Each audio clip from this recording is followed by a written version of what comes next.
How to fix Instagram account temporarily locked. If your Instagram account has been temporarily locked or disabled and you want to change it, so what you want to do is first open your browser and type in Instagram unlock temporarily locked account. You'll find the first link from Instagram called disabled Instagram account and tap on it.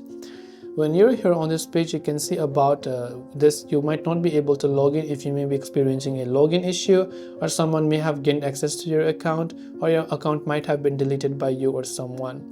So in that case, you should be able to just recover your account if you basically tried to regain access. But in some cases, whenever you open up Instagram, you will get a pop-up that says you to regain access to your account. So if your account has been disabled, you'll find a pop-up where you can follow the on-screen prompts to log in and send a security code to your email or phone number to confirm your identity. Today, you just have to make sure that you follow up with the pop-up or the confirmation message from Instagram.